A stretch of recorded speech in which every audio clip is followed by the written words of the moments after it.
Como sois insensível, má e cega por um preconceito mesquinho, não vos matarei.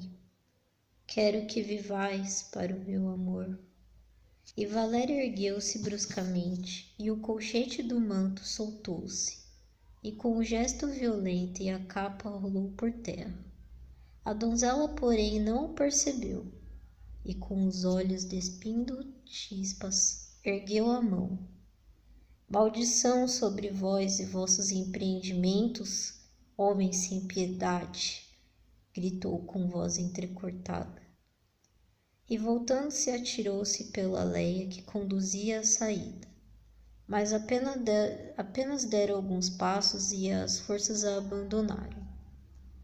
A cabeça andando-lhe à roda, tudo se obscureceu diante de seus olhos, e ela tombou desmaiada. E com gestos mecânicos, Samuel levantara do solo o manto e pusera-se no encalço da donzela. Vendo-a abater-se, olvidou tudo. Correu para ela, ergueu-a e levou-a para um banco. Vendo, porém, que ela permanecia completamente sem sentidos, deitou-a e sobre o banco, sustendo-lhe a cabeça com o manto enrolado, e correu ao seu aposento, de onde voltou trazendo um cálice de vinho e um vidro de sais que a fez aspirar. Ao fim de alguns instantes, a condessa reabriu os olhos, mas seu olhar era esgazeado e sua fraqueza mostrava que uma completa debilidade sucedera à exaltação nervosa de desespero. Inerme, deixou derramar na boca um pouco de vinho. Quando, porém, quis colocar-se em pé, tornou a cair, sem forças. O rapaz correu a mão nos cabelos, desorientado. Que fazer? Murmurou. Menina sem juízo, não pensaste sequer no risco de que alguém vos visse aqui? Vossa reputação estaria perdida. Não tremais assim, acrescentou, curvando-se para ela. Dizei-me, como viestes? Espera-vos alguma carruagem ou pessoa? Minha amiga Antonieta, perto da porta, murmurou Valéria num esforço com a voz apenas audível. Sem perda de um segundo, Samuel encaminhou-se para a saída e, abrindo a porta, divisou uma sombra de mulher encolhida na escuridão. Sois a senhorita Antonieta? Sussurrou o banqueiro. Sim. Dizei-me, por Deus, onde está Valéria? Respondeu a moça com voz sumida. E após emoções muito fortes, ela sentiu-se mal. Admiro-me, contudo, senhorita, de que as tenhais secundado numa empresa que poderia julgar-se de modo severo. Tendes vós carruagem? Sim, um fiacre espera-nos na esquina. Vinde, pois, senhorita, procurai sossegar a vossa amiga e vede se está capacitada a retornar para casa. Sacou do relógio e, avançando para a rua, procurou inteirar-se da hora à claridão do lampião. Quase 11 horas. É necessário darem pressa, pois poderiam notar a vossa ausência no palácio do conde de M. Vinde depressa, senhorita. Antonieta lançara um olhar crítico sobre o jovem judeu. E apesar da emoção que a dominava, não conhecia senão de nome aquele que tinha em suas mãos o futuro de Rodolfo e dela própria. Essa primeira observação favoreceu a Samuel, que não correspondia de modo nenhum esse moço elegante e bonito à figura do israelita sórdido e esquálido que a sua imaginação criara. seguiu um tanto mais tranquilizada. Porém, ao ver Valéria prostrada sobre um banco, como fulminada por uma desgraça, atirou-se para ela, inquieta. Fada, querida fada, como te sentes? Perguntou, tomando-lhe a mão. Vamos, ânimo, coragem. Precisamos retornar. Poderás caminhar? Tentarei, murmurou Valéria. E com a ajuda de Antonieta, ela ergueu-se e intentou alguns passos, assaltada contudo por súbita atonia. Não se pôde suster nas pernas fracas e caíra. Certamente não a tivesse amparado o banqueiro. Que fazer, meu Deus? Exclamou Antonieta. Bem se vê, Senhor, que inútil foi o sacrifício e que continuais sem piedade para com esta infeliz família. Não me condeneis insensatamente, senhorita, disse o moço com vivacidade. Colocai-vos na minha posição. Se amasseis, poderíeis renunciar àquele que vos fosse mais precioso que a própria vida? Não, respondeu a jovem de modo franco, pois em seu espírito ergueu-se a figura de Rodolfo. Seis, pois, complacente para com a minha fraqueza. Levarei agora a Condessa Valéria até o carro e vos servirei de guardião até o jardim do Conde de M. Vinde. E sem aguardar resposta, ergueu Valéria nos braços, a qual não procurou resistir de nenhum modo e encaminhou-se rápido para a saída. Os sentimentos mais desencontrados agitavam a Condessa de Eberstein, e a qual, seguindo, observava cada um de seus movimentos, curiosa e desconfiada. Seu caráter reto, porém, forçava a reconhecer que, pelos modos e pela aparência, Samuel Maier não era em nada diferente dos rapazes que frequentavam a sua sociedade todos os dias. A elegante simplicidade de toda a sua pessoa fazia-o completamente diverso das outras pessoas de sua raça, imunda e bruta, que ela vira nas cidadezinhas próximas às suas terras. Na mão, alva e delicada, que sobressaía claramente no manto negro de Valéria, não havia um único anel dos que, no juízo de Antonieta, deviam enclausurar todos os dedos de um judeu. Em verdade, não é de maneira alguma feio, como eu julgara, pensou a noiva de Rodolfo. Quem sabe pode ser que tudo termine melhor do que esperemos. E nesse instante Samuel susteve os passos. Estavam diante da pequena porta. Ordenai que se aproxime o carro, senhorita, pediu ele em voz baixa.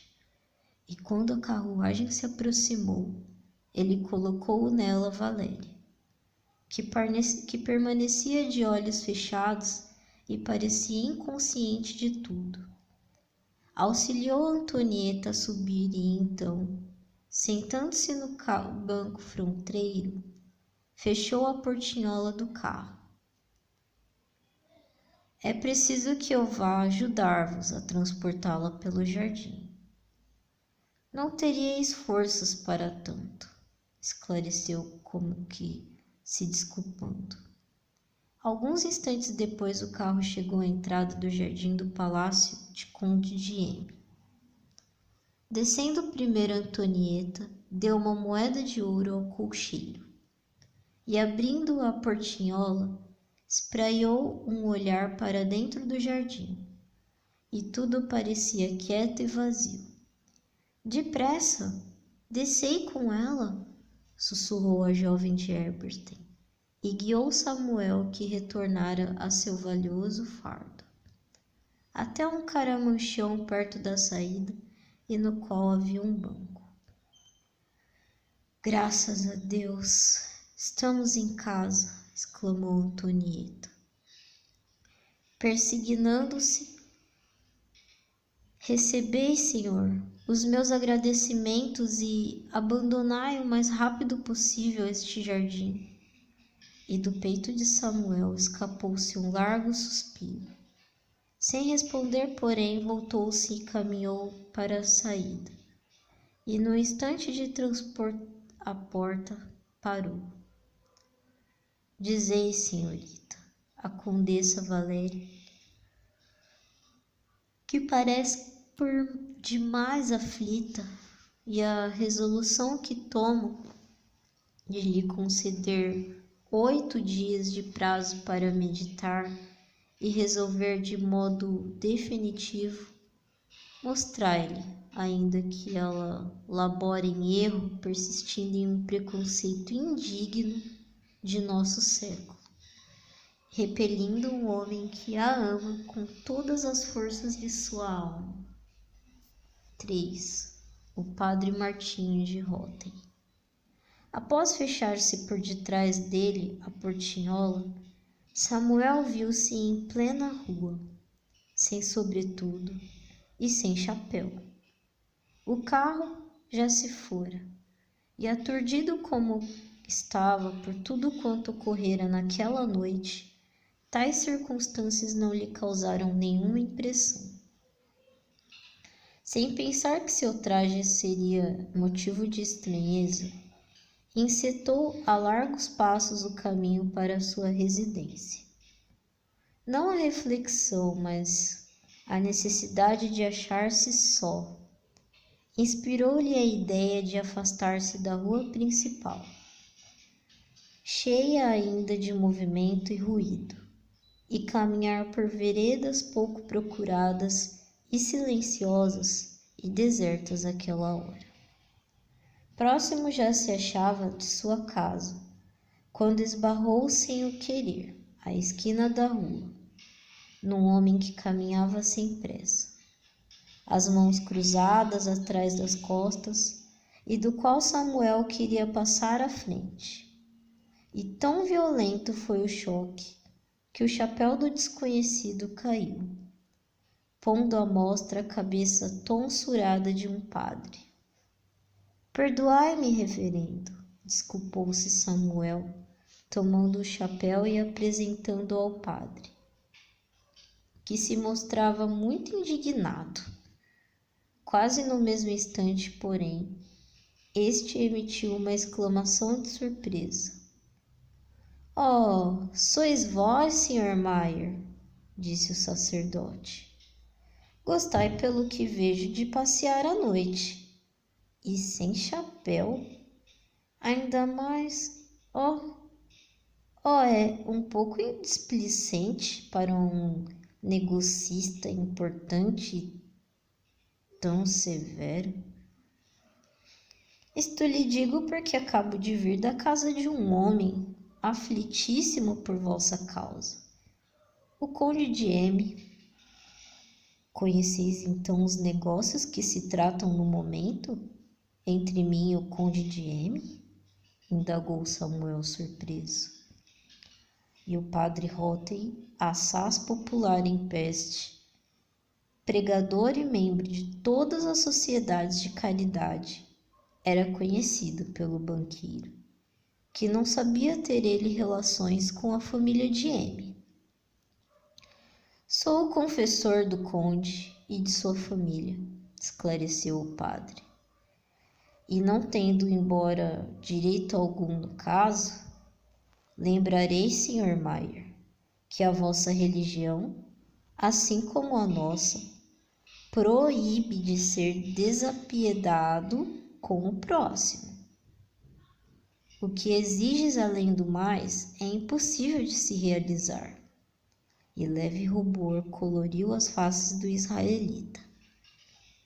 Por que motivo dizeis? Perguntou parando chegados que eram à entrada do jardim. Quero ser batizado E julgo que o desejo de me tornar cristão, de afastar minha alma de uma crença que vós condenais, deveria alegrar-vos, reverendíssimo padre. E o reverendo balançou a cabeça. Louvável é a vossa intenção, mas, com certeza, como muitos de vossos correligionários, pretendeis abraçar a fé dos protestantes, a qual, no meu pensar, é também uma heresia, igual à lei de Moisés. Laborais em erro, padre. Meu desejo é fazer-me católico e imitar a crença daquele a quem eu amo. Se a condessa condescender ao meu desejo, e a vós, padre, que pretendo pedir, aceiteis por neófito, não vos negareis em iniciar-me, creio, nos símbolos da vossa religião, e esperando ser digno do batismo, dar-vos o encargo de ser o portador das esmolas que pretendo distribuir aos necessitados. Apenas a necessidade e a falta de coração obriga-me a não transigir para com o conde de M. E um sorriso de compreensão e satisfação brilhou nos lábios do padre Roden. Não era ele mau, mas sim fanático pela sua religião. Desviar as almas do inferno da heresia e aumentar o círculo de sua beneficência, tais os fins a que dedicava a vida, a perspectiva de uma conversão tão retumbante como a de um banqueiro milionário lisonjeou grandemente. E o cálculo das grossas quantias que o zelo desse riquíssimo neófito lhe faria chegar às mãos baniu os últimos escrúpulos. Sem dúvida o que me dizeis, meu jovem amigo, altera em grande parte a minha opinião. Naturalmente não repelirei uma alma que busca salvar-se no seio da Santa Madre Igreja, reconhecendo os próprios erros. Contai-me comigo, portanto. O lugar, porém, não é próprio para se tratar assuntos tão graves. Procurai-me em minha casa, amanhã, após a missa, e trataremos seriamente do assunto. E Samuel agradeceu a boa vontade do sacerdote e, após saudarem-se, um benevolente, outro respeitoso, separaram-se os dois homens. Ia alta a manhã e no dia seguinte, a essa noite agitada, quando Valéria despertou de um sono pesado e febril, um fiapo de sol, passando pelas cortinas, brilhara sobre os ramos de miósotes, desenhando-se no tapete, e iluminava de suave meia sombra essa alcova virginal, forrada de cetim branco e profusamente enfeitada de 1000 luxuosas quinquilharias. Com um olhar cansado, a jovem fitou aqueles objetos tão seus conhecidos. Tinha a cabeça oca e o coração opresso, e uma ligeira impressão de que se sentira mal durante a entrevista da véspera, como viera ter a sua casa, não sabia. Com um gesto nervoso, levantou-se e abriu as cortinas do leito. À sua cabeceira, parcialmente vestida e encolhida numa espreguiçadeira pálida batida, Antonieta ressonava a mantilha preta e o chalé rendado que levara na véspera. Estavam sobre uma poltrona. Com um longo suspiro, Valéria recaiu sobre os travesseiros. Pobre Antonieta, pensou. Como irmã, partilha todos os meus sofrimentos. Triste sina minha, e lágrimas ardentes desceram-lhe pelas faces. Humilhara-se em vão, e o famigerado aspecto da ruína continuava com a mão erguida sobre os seres que ela amava, e pintou-se-lhe no espírito com tintas impressionantemente reais o escândalo de uma asta pública, a desonra que obrigaria seu pai e seu irmão a abandonarem os serviços oficiais e por fim os reparos das pessoas de suas reações, os olhares maldosos e zombeteiros das amigas invejosas, ciumentas de sua beleza e de seus triunfos sociais. Rir-se-iam, porém, e caçoariam menos se ela despojasse um judeu, que de maneira e sob que olhares seria recebida a senhora Mayer. Da fronte de Valéria brotou um suor frio. Como proceder, meu Deus? Que fazer? Repetia aflitíssima, e seu pensamento fixou-se em Samuel. E sem compreender por que, comparou-o com um velho general, avaro e gasto, que pretendera desposá-la, mas que evidentemente não poderia pagar as dívidas de sua família. Ao lado desse velho fardado, rico de vícios, pretensões e egoísmo, o pálido e energético Samuel sobressaía de maneira singular. Oh, se o nascimento não lhe inspirasse tão invencível ojeriza! Senhor Jesus, ajudai-me a esclarecer-me, pediu de mãos postas, os olhos molhados erguidos para o crucifixo, colocado no espaço entre o leito e a parede, Antonieta despertando por fim aos angustiosos pensamentos de Valéria, cientificando-se de que sua amiga se achava mais disposta à jovem de Eberstein, fez servir ligeira refeição. E só depois de vê-la fora do leito e instalada confortavelmente na espreguiçadeira de seu quarto, foi que Antonieta anuiu em descrever os pormenores do retorno à casa e em repetir as últimas palavras de Samuel, que lhe concedia 8 dias de prazo para refletir e tomar uma resolução definitiva. Põe-te calma, pois recupera energias e, ora, quem sabe, pode dar-se que, nesses 8 dias, Deus nos abra uma porta, uma saída, rematou Antonieta. Não os deixeis embair por ilusões impossíveis, acrescentou tristemente Valéria. Tens razão, devorar. Contudo, apenas a religião esclareceria me sustentará. Irei confessar-me amanhã ao padre Rotem. O desejo da jovem condessa no tocante a consultar o confessor realizar-se-á mais cedo do que ela esperava, pois cerca das 3 horas da tarde foi-lhe anunciado que o padre Martinho de Rotem queria falar-lhe. Intimamente satisfeita pelo inesperado acaso, mandou que o introduzissem imediatamente.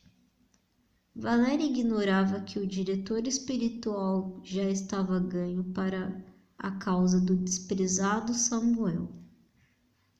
O padre Martinho, de fato, passara uma manhã agradável encontrando Samuel em sua casa, e quando voltou da missa haviam conversado por mais de 2 horas. O espírito e as atitudes, as opiniões do jovem israelita deram ao sacerdote a mais benigna impressão dele. Quando despedindo-se, Samuel desejara contribuir, mantendo-se no anonimato, para uma instituição de caridade ao alvitre do padre. Lhe deixara uma carteira contendo 30.000 florins. O velho sacerdote arrogou-se o dever de salvar uma alma cuja conversão seria tão benéfica à igreja e aos pobres. Vendo-o entrar, Valéria quis erguer-se, e aproximando-se, porém, rapidamente e sentando-se numa cadeira ao lado, ele disse com bondade: Deixai-vos ficar, minha cara filha. Como vos encontrais pálida e mudada? A ser sincero, eu vinha falar com vosso pai, mas dizendo eu ao criado que vós vos acheis adoentada, subi e disso me dou parabéns. Vejo que vos tortura alguma dor amarga. Quereis confiar o vosso segredo? Quem o compreenderá melhor senão aquele que vela pela vossa alma? Confessai-vos, pois claramente espero que o Senhor me inspirará para vos restituir a tranquilidade. E desde criança acostumada a desvendar ao confessor os recessos de sua alma casta e inocente, Valéria confessou sem peias a verdade, silenciando apenas a sua aventura da véspera. Ó, Senhor Padre, concluiu ela, e as lágrimas rolavam-lhe dos olhos em caudais. Mostrai-me o que devo fazer. Creio-me na obrigação de salvar meu pai, Rodolfo, mas apesar disso vacilo pelo temor de perder minha pobre alma. Casando-me com um herético, visto que, apesar de prometer abandonar sua religião reprovada, ignorar o qual pretende esse homem vil adotar, o padre Martinho, correndo a mão pela cabeça pendida de Valéria, disse com doçura e unção: Filha, bane do seu coração toda inquietude. Qual sacrifício agradaria mais ao Todo-Poderoso do que este? O de uma filha que oferece, para salvaguardar do pai a sua felicidade, a sua vida. É preciso que vos esclareça, além do mais, quão grande será o vosso merecimento no céu, por desviar uma alma das trevas e do averno. Esse jovem, conheço um pouco, tem boas prendas, faz a caridade, sem ostentação, e acredito que lhe faltem tão só as verdades de nossa santa religião, para que se torne elemento digno de estigma e útil à sociedade e à igreja. Direi mais, para vos tranquilizar de tudo, que o Sr. Maier, sabendo que sou o vosso confessor, já me procurou. O seu amor levou a me pedir que inicie nas verdades de nossa santa doutrina e deseja ser batizado pelas minhas mãos. E tudo quanto me disse, aprovei prontamente. Não podemos aquilatar dos desígnios de Deus que vos usa como instrumento para a salvação de mais uma alma. Pois esta lição tenho certeza deterá vosso irmão no declive perigoso dos erros mundanos. Levantai, portanto, a cabeça, minha filha querida, porque quanto fizerdes não vos envergonhará e constituirá, em vez disso, uma renúncia sublime, cuja recompensa estará na satisfação do cumprimento do dever. Valéria baixou a cabeça e jorrou-lhe dos olhos uma cascata de lágrimas. Seja tudo conforme Deus quer, murmurou. Dai-me vossa bênção, Padre, e pede a Deus que me dê alento para consumar com dignidade o meu sacrifício. Nos fracos é que se manifesta a força do Senhor, ponderou o padre, erguendo-se e pousando a mão na cabeça inclinada da moça. E agora, minha filha, irei à procura de vosso pai a discutir com ele este grande problema. Sozinha, Valéria bateu-se sobre as almofadas e cerrou os olhos. Relativa tranquilidade sucedia a tempestade que a sobressaltara. Tinha ao menos a consciência em paz. Seu venerável confessor, no qual acreditava piamente, assegurava-lhe que ela realizava ação 2 vezes meritória, salvando o pai e a alma do judeu. O terrível fantasma da ruína, da miséria, estava igualmente afastado, para sempre, e a velhice calma do pai e o futuro de Rodolfo assegurados. Todo esse grande peso lhe saíra do coração, mas que espécie de existência teria?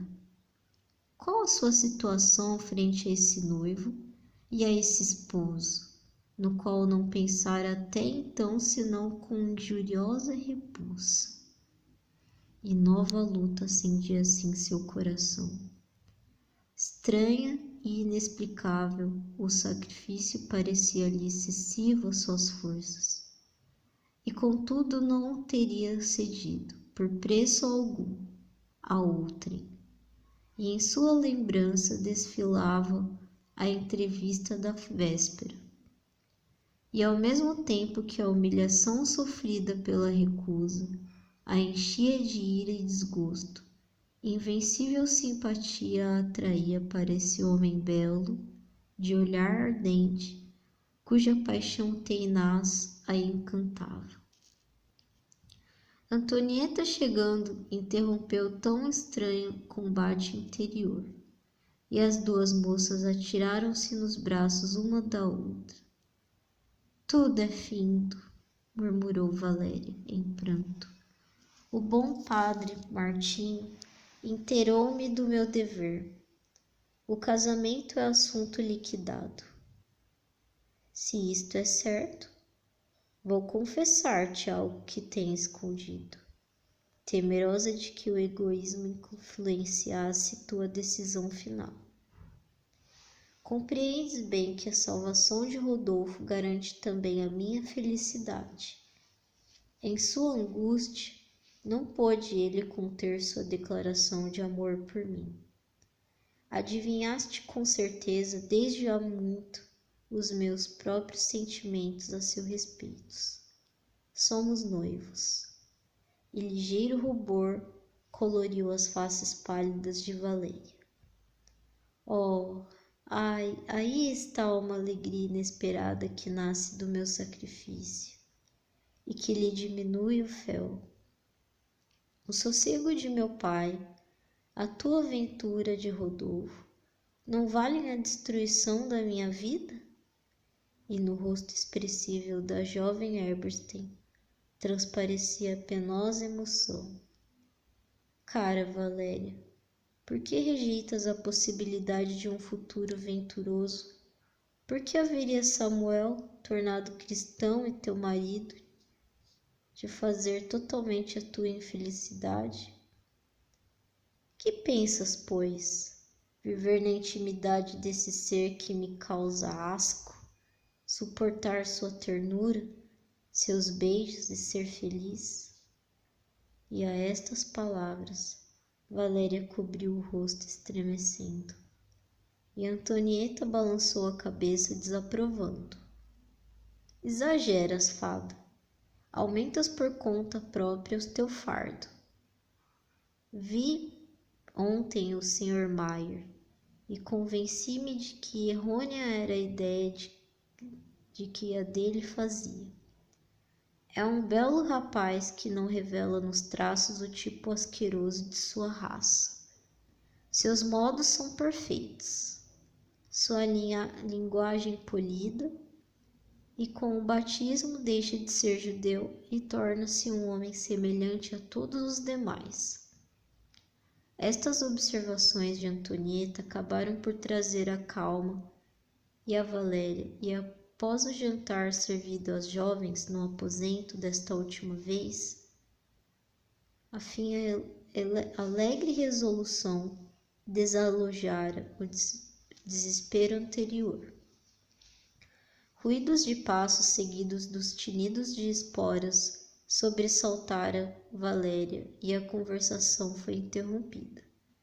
É papai e Rodolfo que chegam, finalmente, disse Valéria, enquanto se erguia emocionada e partia ao encontro do velho conde, abatido, desfigurado, que estacara na soleira da porta. Era um homem de quase 50 anos de idade e de uma aparência aristocraticamente bela e muito bem conservada. O seu cativante trato e a descuidada bonomia de grão senhor, a esbanjar enormes valores, criaram inúmeros amigos ao conde de M. Entre os seus pares, e os filhos adoravam seu pai, afetuoso e cheio de indulgências, venerando-lhe mesmo os defeitos. A situação calamitosa e os seus prazeres ruinosos haviam criado o mau exemplo imitado por Rodolfo, seu filho, e não conseguiram abalar esse amor recíproco. Nunca se elevara contra o pai adorado um pensamento de censura. Percebendo a emoção que descontrolava o futuro sogro, Antonieta aproximou-se de Rodolfo e conduziu-o a um quarto ao lado. Papai, papai, tudo ocorrerá bem, não fique assim triste, exclamou Valéria, puxando-o para o divã e fazendo-o sentar. A voz não veio ao conde de M, que apertou em silêncio a filha ao peito. Minha querida filha, murmurou, por fim, perdoará a um pai indigno que, olvidando suas obrigações e o futuro dos filhos, os levou a este desespero extremo? Erguendo-se num gesto de carinho, Valéria passou as mãozinhas pelas faces e pelos cabelos grisalhos do pai, sempre bastos, ondulantes, e ingênua expressão admirativa e de orgulho filial brilhava em seus olhos azuis e belos. Que tenho eu a perdoar a ti, o melhor e o mais extremoso dos pais? Se és dotado por Deus com a fortuna, é falta não poderes viver pobremente ao nível de qualquer burguês humilde? Não, e nada cometes falta. A sorte é que tudo conduziu à vontade de Deus, induzindo-me a salvar uma vida. E o conde estreitou-se nos braços e, num gesto de ternura, e de 2 lágrimas amargas deslizaram-lhe pelas faces. Tua generosidade, minha filha, foi para mim mais acre punição do que uma censura. Tenho, porém, o direito de aceitar tão grande sacrifício? Podes aceitá-lo, papai, porque eu faço espontaneamente, visto que ele assegura o teu repouso e o futuro de Rodolfo. O céu me dá forças e tudo será melhor do que supomos. Restitui-nos, pois, o teu bom humor. Tudo te parece fácil por agora, filha. Que será de ti, porém, quando se fizer necessário conviver e suportar a presença desse homem? Devo avisar-te de que o teu martírio terá breve início. O padre Martinho, vindo ter comigo em casa, arrancou-me a permissão de trazer Maier, depois de amanhã, para o jantar.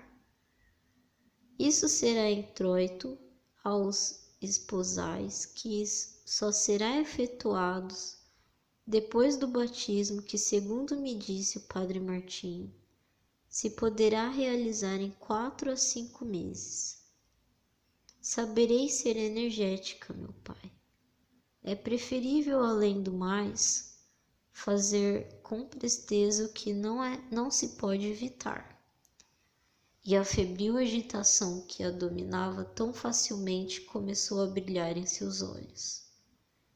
Em circunstâncias tais, desconhecia os obstáculos e as dificuldades. Enquanto tais efusões ocorriam entre pai e filho, não menos a entrevista se dava entre Rodolfo e sua noiva. Quando eles se iram aos sós ao gabinete, o jovem conde passou o braço pela cintura da Antonieta e lhe deu um beijo apaixonado. Minha noiva, é muito breve, minha mulher adorada. Estamos salvos. Que seria de mim, porém, sem teu auxílio nesta terrível conjuntura? Repete-me ainda que me amas.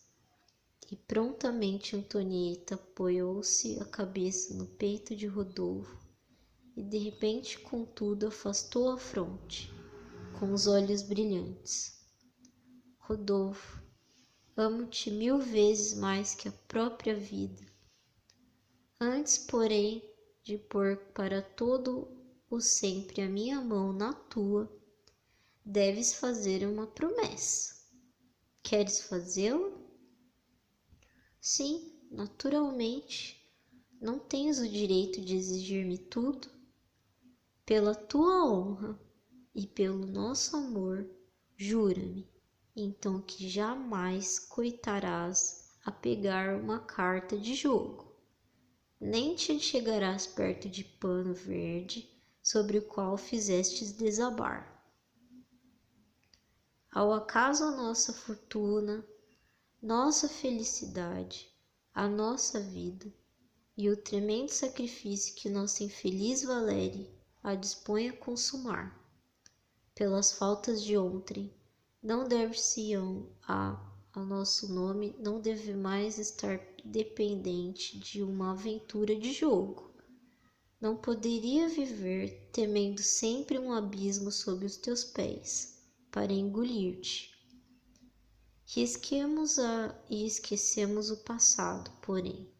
Jura e me pretendes por esposa, fazendo justiça sempre a essa ilimitada confiança que nos reuniu.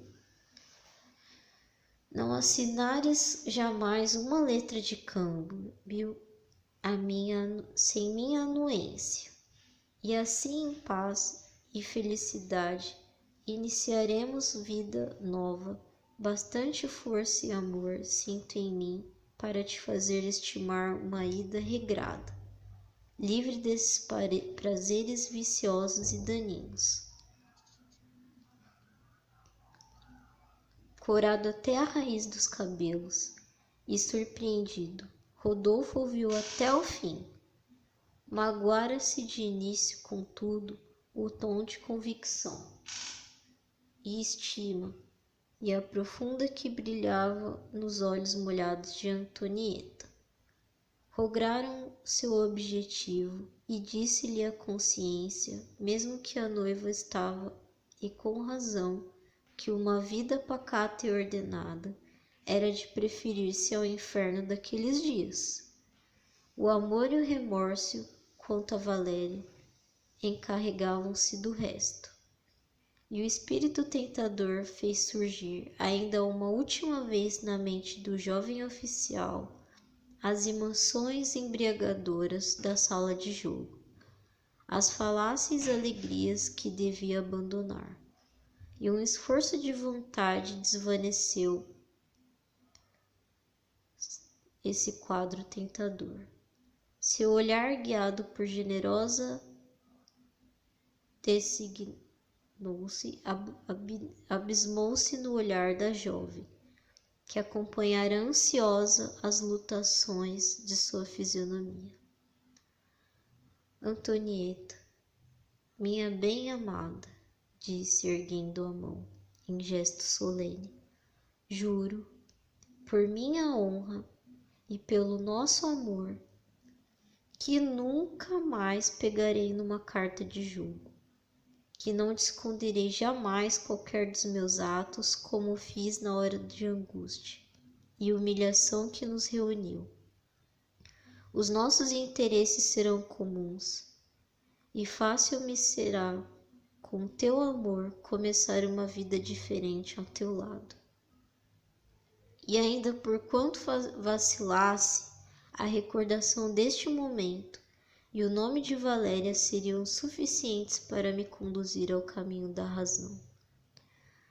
E Antonieta tirou-se em seus braços. Creio em ti, Rodolfo, e entrego com alegria meu futuro nas tuas mãos. Quando algum tempo depois os dois jovens voltaram aos aposentos contíguos, encontraram Valéria, que se recostara nos braços do pai.